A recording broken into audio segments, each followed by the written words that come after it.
In verse 50 of chapter 13, it says that the city of Antioch had persuaded some of the prominent women and leading men to oppose Paul and Barnabas.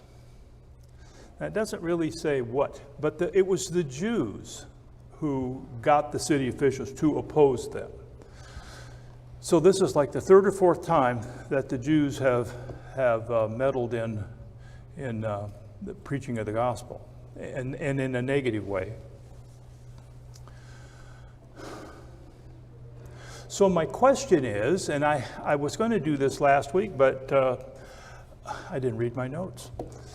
What was it that they used? What was it that the Jews used to convince the city officials and the prominent women to persecute the church? More to the point, Paul and Barnabas.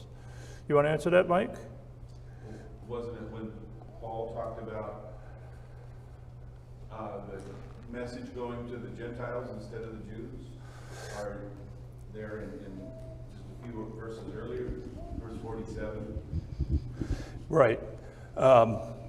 Yeah, when the Gentiles heard this, they began rejoicing and glorifying in the word of the Lord, and all who had been appointed to eternal life believed.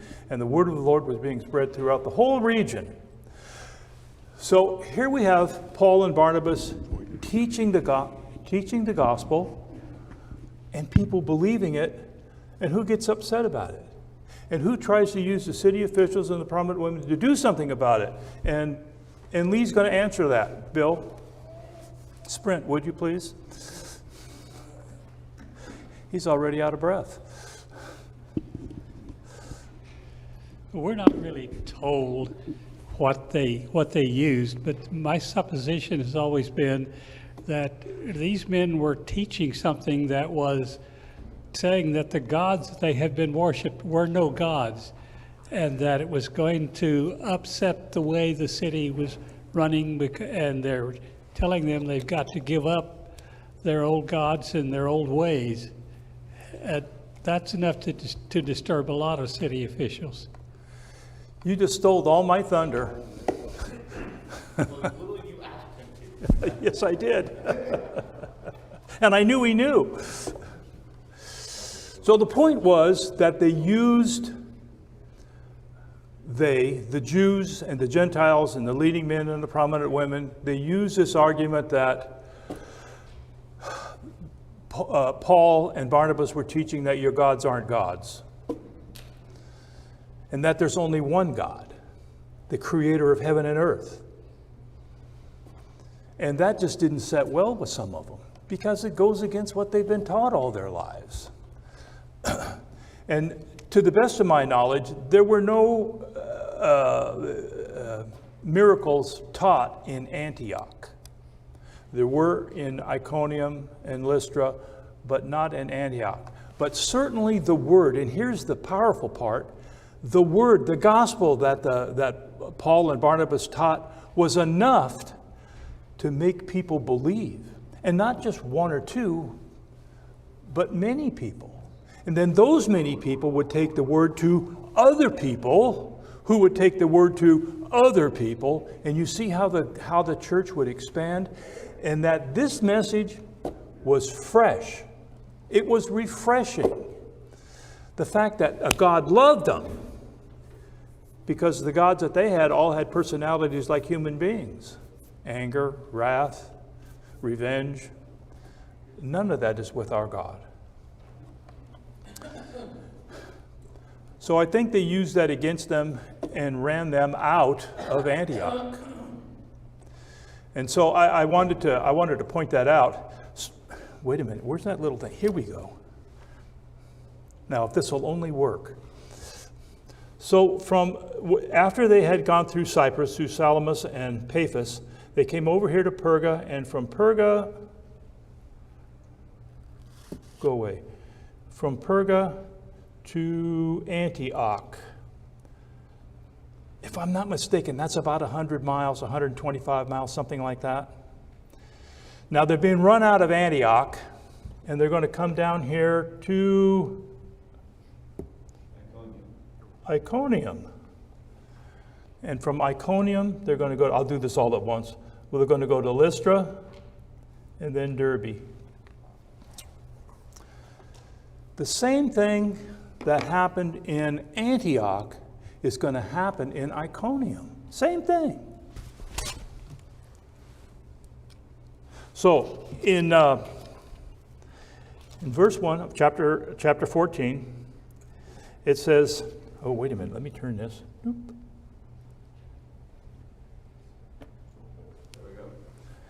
In Iconium, they entered the synagogue of the Jews together, which is something they'd always done, right? This was part of their practice, was to enter the synagogue and preach the gospel, but preach it in such a way that it gets their attention. And spoke in such a way that a large number of people believed, both Jews and Gentiles, and Greeks that would probably be proselytes. But the unbelieving Jews, here we go again, the fly in the ointment, but the unbelieving Jews stirred up the minds of the Gentiles and embittered them against the brothers, probably for the same reason that Lee mentioned. Therefore, they spent a long time there speaking out boldly. So even though they were giving them a hard time, yet they were speaking out boldly. That means with confidence, frankness. And therefore, they spent a long time there speaking out boldly with reliance upon the Lord, who was testifying to the word of his grace, granting that signs and wonders be performed by their hands. So unlike Antioch, which we don't have any recorded miracles, but here we do. And it seems to me that if you did a miracle in front of me, like, Mike was to fall over dead and he's been dead a week, and then you come in and raise him, I'd believe. Wouldn't you? Some of these people didn't, and they didn't want anything to do with it. So they went into the synagogue of the Jews together, that's Paul and Barnabas, and they spoke in such a way that a large number of people believed, both Jews and Greeks. So they were so eloquent in their speech and in the presentation of their material that Jews believed, yes, Jesus is the Christ, and he died for our sins. And Paul and Barnabas would have used the same technique that they used in Antioch and that Stephen used. He told them about their history, about how Abraham and then their captivity in Egypt, and they're coming out and wandering for 40 years, and then the kings. And finally, Jesus, who is going to rescue them. They wanted rescued from the Romans, by the way, not their sins. But Jesus was going to rescue them from their sins. So many believe, both Jews and Greeks. But the unbelieving Jews, that means people could hear this, the gospel, and how fresh it was and how wonderful it was, but they didn't want anything to do with it. Like a guy told me the other day, I'm a Democrat because my daddy was a Democrat and my grandpa was a Democrat and I'm a Democrat. Well, they were going to stay Jews no matter what. But the unbelieving Jews stirred up the minds of the Gentiles and embittered them against them. And it's probably what Lee mentioned, that Paul and Barnabas probably told them that their gods are not gods. Well, that's kind of a slap in the face to them. And there's no easy way to say that. Listen, Zeus and Apollo are nothing. I was on a roll, Mike. Go ahead. Bill?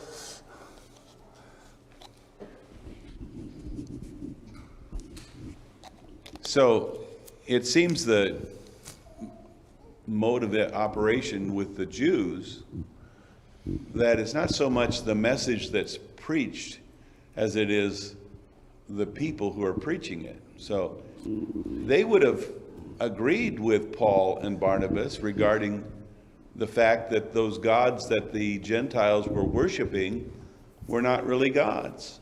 They believe in the one true God. But because it was advantageous to them in gaining an advantage over their supposed enemies, the ones that they wish to denounce. They seem to have sided with the Gentiles here and suggested that they should get upset because someone is preaching that there is only one true God. And like I said, they should have supported that proposition. But then they couldn't run them out of town, could they? That's the whole point, yeah. And that's the whole point. Yeah, the Jews knew that God was God, that God had created the heavens and the earth. But they didn't mention that. They mentioned that their gods, Paul and Barnabas said that their gods were not gods, but the God who created heaven and earth is God. Now hold that point because we're going to talk about it in the next couple of verses. So they spent a long time there. I don't know what a long time is, maybe 6 months or so. And they were speaking out boldly, relying on the Lord that Jesus would give them the strength and the intelligence and the courage to speak the gospel and to speak it in such a way that they could get it.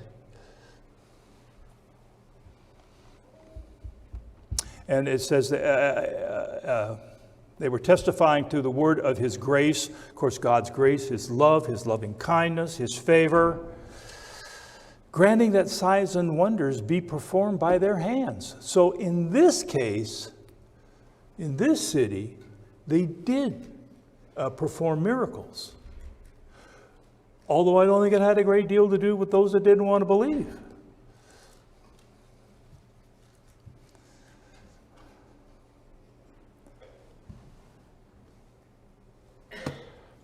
But the people of the city, they were divided. Some sided with the Jews, and the others with the apostles. This is not a football game. This is not USC versus Washington. This is truth versus that which isn't true. And the apostles were going to stand up for the truth no matter what.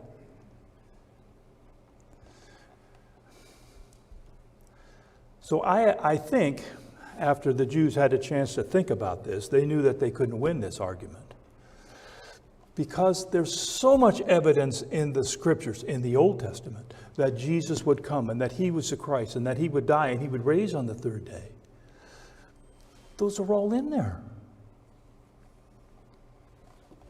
So what do you do when you can't have someone agree with you? You disagree with them, and what are you going to do with them? Let's sit down and reason. You know, God told one of the prophets, Isaiah, come, let us reason. They weren't in the reasoning mood. They had another idea. This is a really good idea. Let's kill them. Bill, did I see your hand up? Kind of like it's sort of like the temperature of the ongoing political atmosphere these days. If you don't, I mean, why can't people just simply use their best arguments and make their state their case and let people believe what they're going to believe? Well, no, you can't have that. You've got to use abusive language, and you have to deride somebody, or even maybe try to take a shot at them, or do what they're doing here. So it's just unfortunate. We can't let make your arguments, and then make your decisions. Let people make their decisions, not force everybody. There were also economic considerations. The priests were making a good living. If some guy comes in and upsets the apple cart, well, who's going to pay for my Cadillac now? So there were those considerations. And I would also think that they found Paul and Barnabas maybe a little abrasive because they wouldn't move from the truth. They wouldn't give in to them. That's my thoughts. And when an attempt was made by the Gentiles and the Jews with their rulers to treat them abusively and to stone them, the Jewish way of practicing capital punishment was stoning. And so Paul's going to get stoned later. But they were made aware of it. Whether it was the Holy Spirit that told them, hey, get out of Dodge, they're trying to kill you, or someone informed them, like remember Paul's nephew informed him about they were trying to kill him. So they fled to the cities of Lycaonia. That's a district. And the two main cities in that district are Lystra and Derbe. They sit right on a trade route. So a lot of people coming in, a lot of people going out. So a lot of people to preach to. As one man said, fresh new material every day. And there they continued to preach. They continued to preach in Lystra first. Now an interesting thing happens. Well, one more time. There we go. 3 is a good number. So in Lystra, oh, by the way, by the by, from Antioch to Lystra is a mountainous area full of thieves and murderers and muggers. And I think this is what Paul was referring to when he said, I've been let me get it here. Oops, wait a minute. Yeah, I've been in dangers in the city. Why can't I find it? Oh no, I got it right. Anyway, he makes mention that he'd been in journeys where his life was in danger from robbers and thieves. That could have been this mountainous area from Antioch to Lystra. Just a thought. So in Lystra, while they were preaching the gospel, and they had a fair-sized crowd, there was a lame man. Much like, remember back in when Peter and John healed the lame man in the temple, at the temple gate, beautiful? Well, here's another guy. He hasn't walked since the day he was born. So in Lystra, a man was sitting whose feet were incapacitated. He had been disabled from his mother's womb, and he had never walked.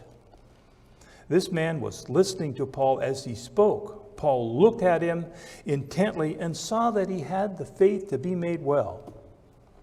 I'm not quite sure how you see someone to have faith, but it could have been his countenance. It could have been the fact that he was being faithful.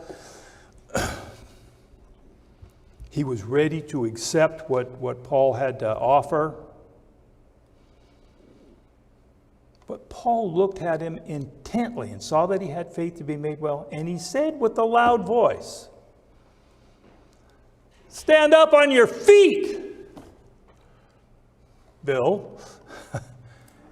And the man stood up. Now, what would you think if you saw that? Now, you know this guy was crippled from the day he was born. So this is no trick. Just like the guys back at the Temple Beautiful, the guy at the Temple Beautiful, this man had never walked. And Paul says to him, "Stand on your feet." And the man leaped up and began to walk. Being one who hadn't used his left arm for 3 years, when it was finally released to me to move it, you know what? It moved like this.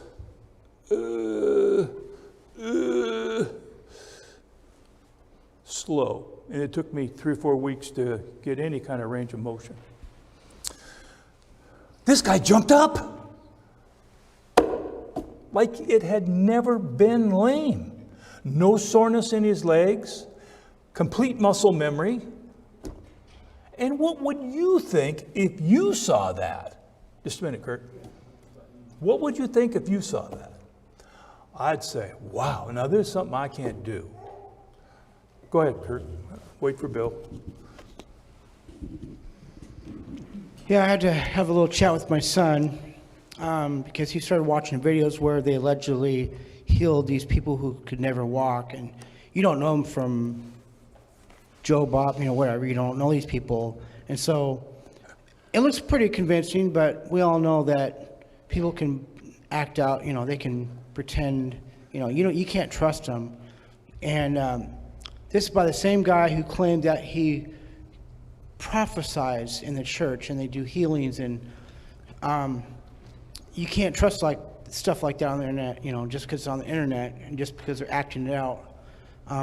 Here, these people knew that he couldn't walk from birth. It's not like, oh, hey, I'm going to introduce you to someone. He couldn't walk, allegedly.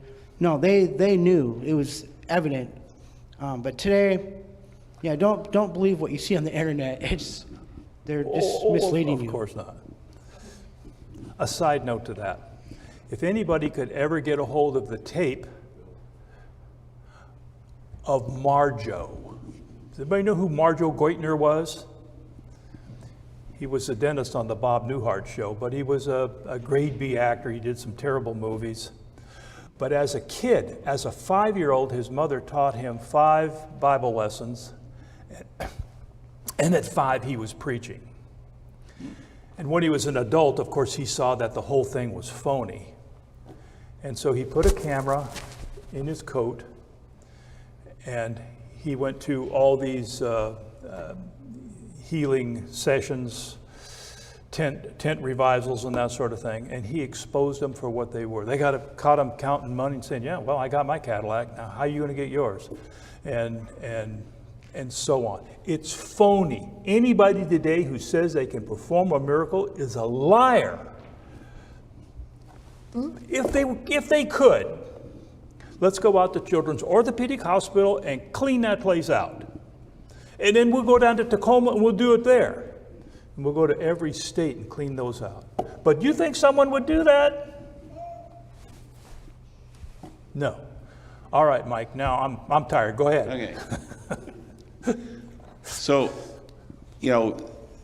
like it says, he was lame from his mother's womb. He never developed the ability to even stand up, let alone walk. Balance. So, we've got little Hadley over here. And Lee was talking about how she's pushing up all the time. That's, there's stages of development in the legs and the core strength of the body, in the mind. The brain has to develop the neural capacity to do those things. And this man instantly was able to jump up and to walk. And we see that over and over again. Just, you can't duplicate that or make something like that, When they did heal somebody, they healed them perfectly. And you would think that people would believe. Now, in this case, it gets a little richer. Because when the crowd saw what Paul had done, that is, heal this guy, they raised their voice saying in Lycaonian language, the gods have become like men, and have come down to us. Oops. Lycaonian, by the way, just a minute. Lycaonian was not one of the languages that was on the day of Pentecost. Do you think that precluded the apostles from understanding what they were saying? No. Of course not. There are some people that say that this got out of hand because they couldn't understand what they were saying. No, Paul understood it perfectly. Go ahead. Florento. In verse 11 it says, and when the crowd saw that Paul had done, the gods have saying they raised their voice and said, the gods have become like men and have come down to us. Yeah. These people believe in miracles. Of course. But miracles themselves does not produce faith or conviction. Yep. It must be accompanied by the Word of God, as explained to us in verse 3 of our studies. These people live by superstition. Oh, sure. That's what paganism was. According to their mythology. Yeah. Yep.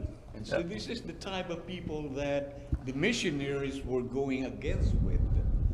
And it was not so easy to convince them.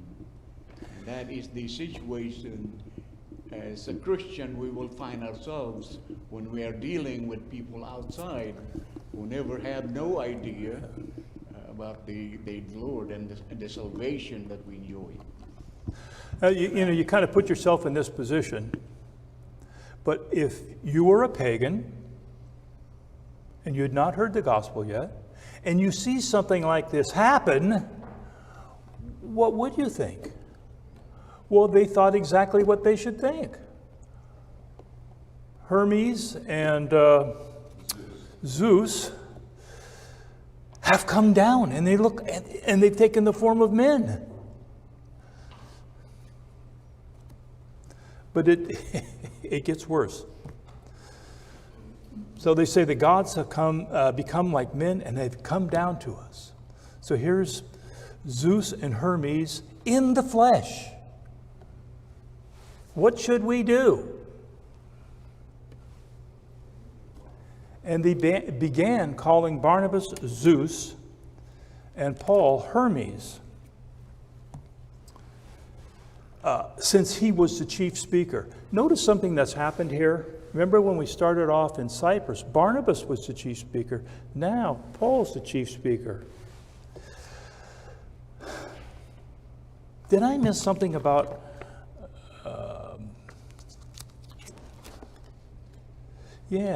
one more thing, which I forgot because I didn't have my glasses on. And some of the Jews and some of the apostles, now we're going back to Antioch for a moment. How many apostles were on this trip? Somebody quick, I don't know. 10, 12? No. 1. Paul.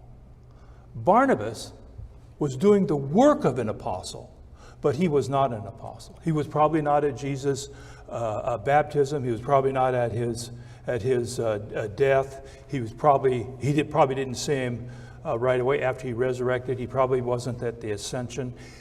He was doing the work of an apostle, and Luke gives him credit for that. But he was not an apostle. And there's one other person, by the way, who's called an apostle who wasn't. But he was doing the work of an apostle. James, the Lord's brother. Okay, so I wanted to make that clear. Hey, I can see. So they called Barnabas Zeus. Zeus was considered the ruler of heavens and other gods. And Hermes was the god of commerce who served as the messenger of gods. So that's who they thought they had in their midst, these two gods. The Romans also had corresponding gods to all of these. Jupiter and Mercury would have been the equivalent of these. I lost my place. Oh, moreover, the priest of Zeus, whose temple was just outside the city, brought ox and garlands to the gates and wanted to offer sacrifice with the crowds. Oh no, they're doing this? What would you think if you were them? You'd probably think, hey, I'm just a man. There's blood in these veins. So moreover, the priest of Zeus, whose temple was just outside the city brought oxen and garlands to the gate and wanted to offer sacrifice with the crowds. They wanted to honor these people. They're doing what they think is right and religious. But when the apostles, Barnabas and Paul, heard about it, they tore their robes and rushed out into the crowd, crying out and saying the same thing that we would say. Men, why are you doing these things? We are also men of the same nature as you, preaching the gospel to you to turn you from these useless things to a living God who made the heavens and the earth and the sea and everything that is in them. You think he probably said that back in Antioch too? Everybody go like this. Yeah, I think so.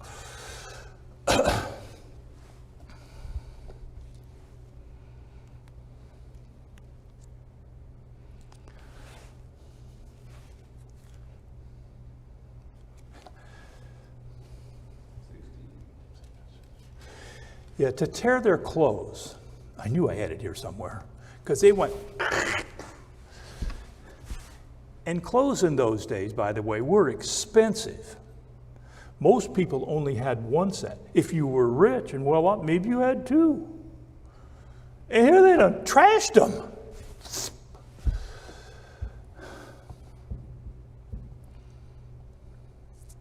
It's an expression, a Jewish expression of horror, disgust, revulsion at the blasphemy they were seeing.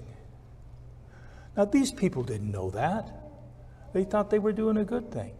But Paul and Barnabas did what came naturally to them. They ripped their clothes the way a Jew would show his disgust with something.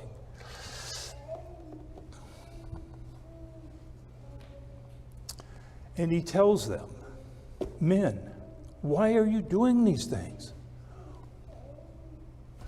Go ahead. Bill will be there in an hour or two. He's slow, but he's old. Okay, if you really think about it and you're really honest with yourself, how many of us, if we were in that situation, would have our egos stoked a little bit, even just a little bit, knowing it's wrong? But how many of us would be thinking, wow, this is kind of cool. They don't think I'm a god and they want to actually sacrifice to us. I think it would be very tempting, and yet you can tell by their reaction, no ego stoking at all, the exact opposite. Twice that I can think of, just off the top of my head. When Peter went in to see Cornelius and meet him, what did Cornelius do? He fell down and worshiped him. And Peter said, stand up, I'm just a man. I'm no better than you. I'm just a man. And when John, an old man, in Revelation, fell down in front of the angel said, get up. I'm a servant, just like you. Worship God. Now, if that should happen to us, we should know better. And my ego gets stroked in another life, in my opinion. But it would be easy, though. Oh, it surely would. And there are people in the world who like that, right? There's a guy in Rome that people fall down and worship. Can you believe that? A man? A guy who's going to die and you're going to worship him? Oh, please. I have more. I'm on a roll now. Bill. Yeah, later on, I'm not sure how much later, Paul is given a defect, an infirmity of the flesh, so that he would not be exalted much. Now, I have to go over and look at that, whether that's for his sake or for those that are listening to him speak. It would probably be harder for these people to bow down to him if he had some kind of weeping eye problem, or something. They probably wouldn't think he was a god then. So, and that's, where is that? That's 1 Corinthians. Well, it's also in Galatians. I have to look about his eyes, you took me in, even though my eyes were. Yeah, so he was given something so he wouldn't exalt himself, or he wouldn't be exalted. Yeah. I'll have to look that up. So here's a thought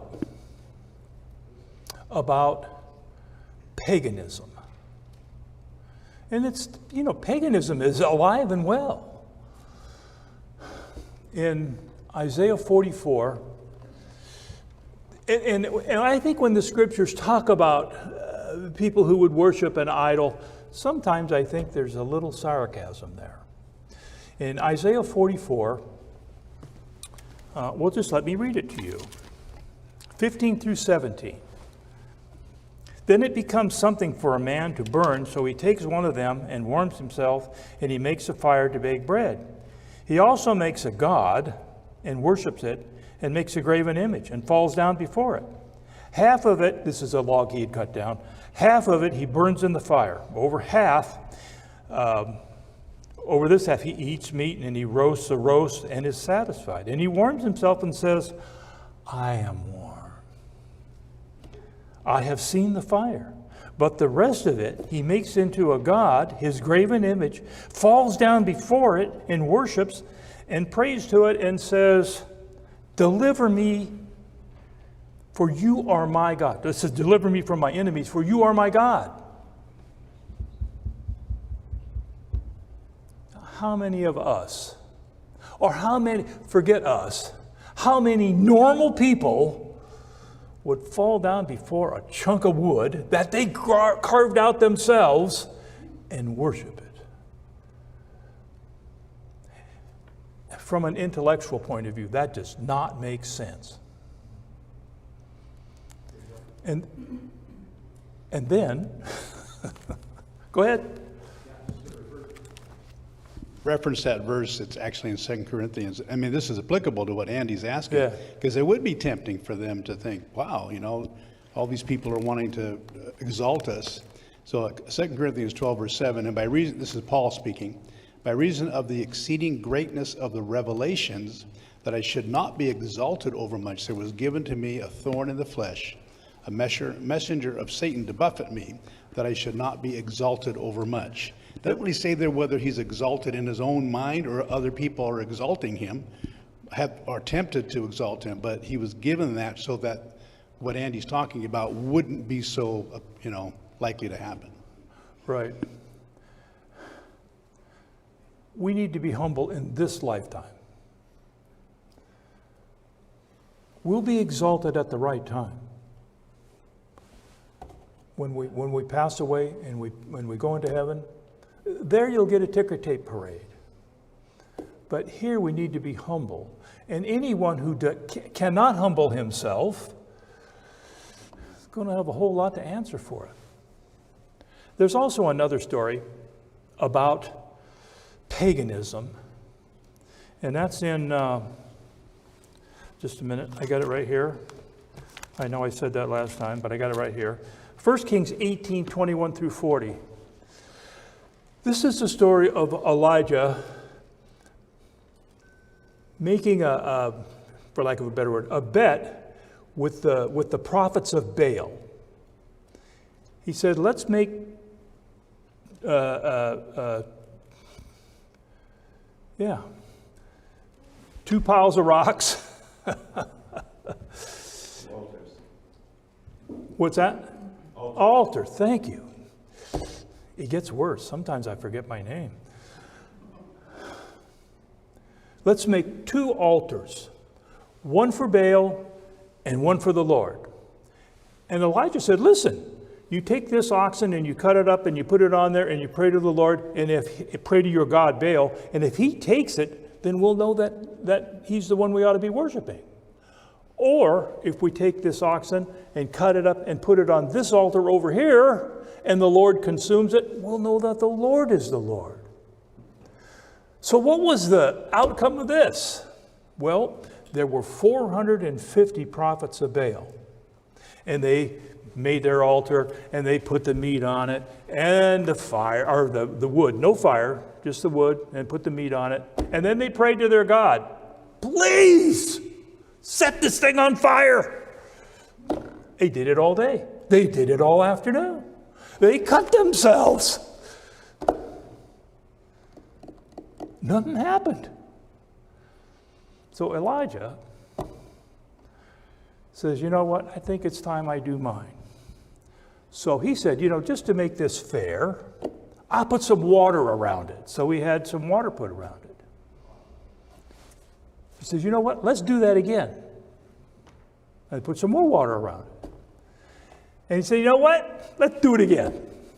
3 times they put water around his altar. And he cried out to the Lord, and the Lord consumed it. Even the water. Who's the Lord here? Who's God? And but it doesn't have a happy ending. It has a sad ending. Because they took those 450 prophets down to the river and killed them. Probably polluted the river. It's a serious thing very serious, who we worship and why we worship him. We worship God because he created the heavens and the earth. And he was wise enough and loving enough that he would send us his son to die for our sins so we could go be with him. Not some stone thing, not some Buddha or some other idol. So we told them, we're also men of the same nature as you, preaching the gospel to you. Now here's the punchline: to turn from these useless, vain, ignorant things to worship a living God. See, our God's alive. Our God rules the universe. Our God made it. If you were a pagan, don't you think we'd be slightly impressed with that? And the fact that they had performed miracles in front of them? Who made the heavens and the earth and the sea and everything that is in them. And Paul continually goes back to this, talking about God, that he is the creator of all that is. Mike. Bill will be here in 2-3 hours. Yeah.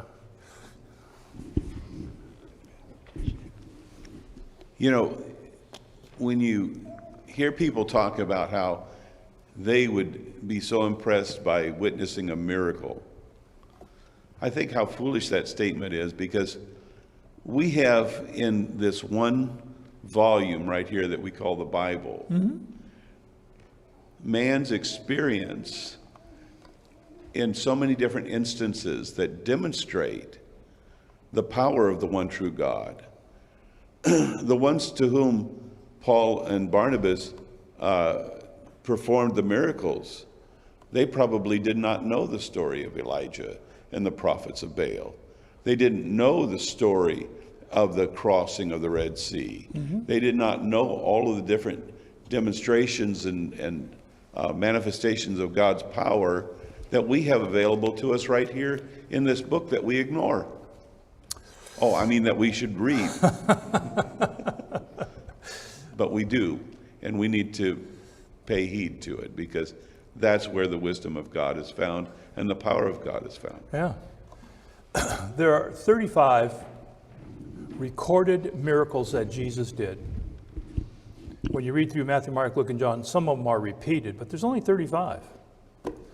But in John, it says that the things that he did, not even the world itself could contain the books that are written. So Jesus did a lot more than 35 miracles. I assume everybody talked about it.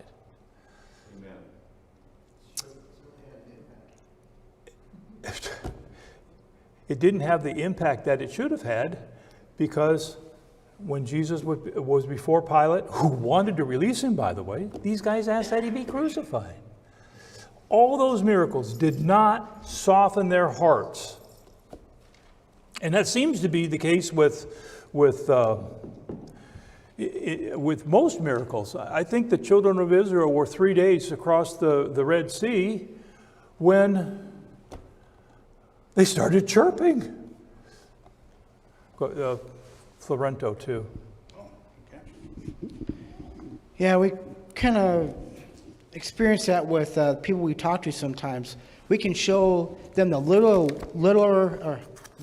words of God right in front of their face, and they still won't believe it because their mind's been already made up. It's like the evidence is there, but some people just have a hard heart that just don't want to look at it, don't want to hear it, don't want to believe it. That's right. You got you're sitting next to Andy.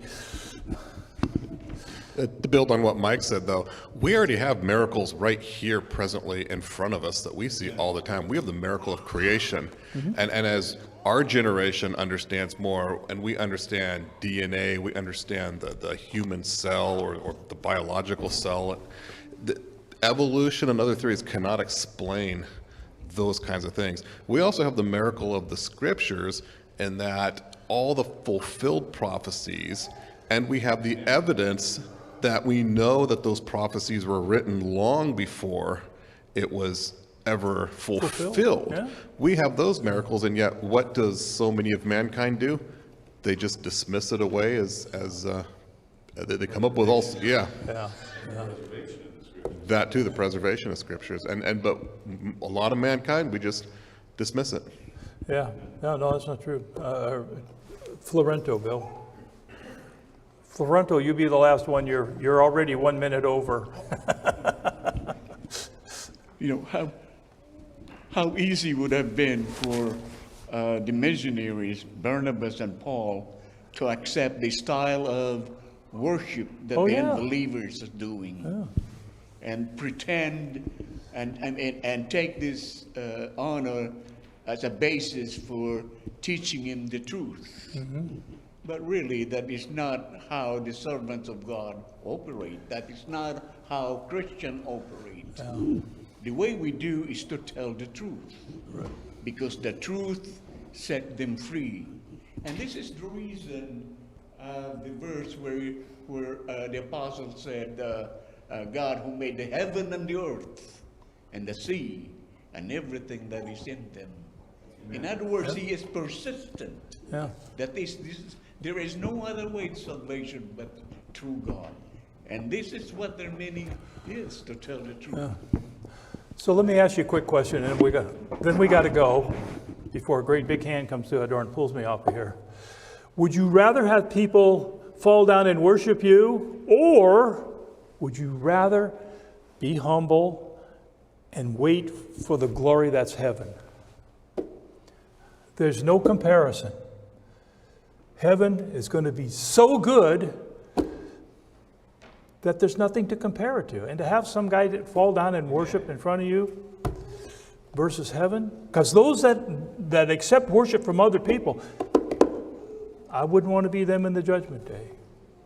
Hey, we got to go. It's time. We're 3 minutes over. We're all having fun. So thank you for your participation, and God bless each and every one of you.